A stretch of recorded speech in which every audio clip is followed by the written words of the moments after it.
29 September. After I had tidied myself, I went down to Dr. Seward's study. At the door, I paused a moment, for I thought I heard him talking with someone. As, however, he had pressed me to be quick, I knocked at the door and heard his calling out, "Come in." I entered. To my intense surprise, there was no one with him.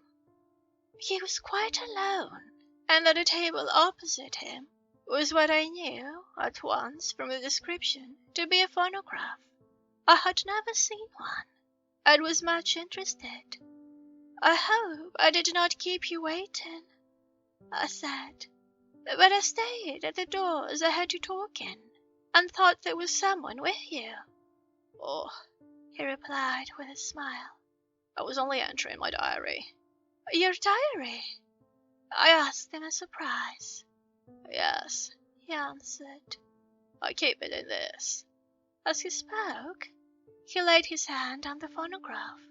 I felt quite excited over it, and blurted out, "Why, this beats even shorthand!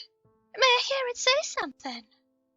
"Certainly," he replied with alacrity, and stood up to put it in train for speaking. Then he paused, and a troubled look overspread his face.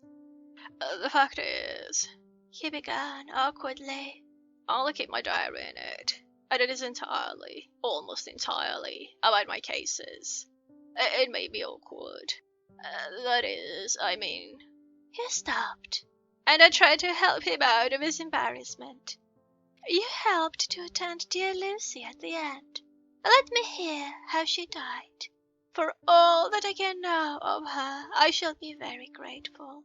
She was very, very dear to me." To my surprise, he answered with a horror-struck look in his face, "Tell you of her death, but not for the wide world." "Why not?" I asked, for some grave, terrible feeling was coming over me. Again he paused, and I could see that he was trying to invent an excuse. At length he stammered out, "You see, I do not know how to pick out any particular part of a diary." Even while he was speaking, an idea dawned upon him, and he said with unconscious simplicity, in a different voice, and with the naivety of a child, "That's quite true, upon my honour. I'm the Indian."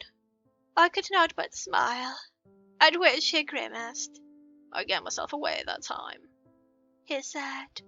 "But do you know that, although I have kept the diary for months past, it never once struck me how I was going to find any particular part of it, in case I wanted to look it up." By this time, my mind was made up that the diary of a doctor who attended Lucy might have something to add to the sum of our knowledge of that terrible being, and I said, boldly, "Then, Dr. Seward, you had better let me copy it out for you on my typewriter." He grew to a positively deathly pallor as he said, No, for all the world. I wouldn't let you know that terrible story." Then it was terrible. My intuition was right. For a moment I thought, and as my eyes ranged the room, unconsciously looking for something or some opportunity to aid me, they lit on the great batch of typewriting on the table.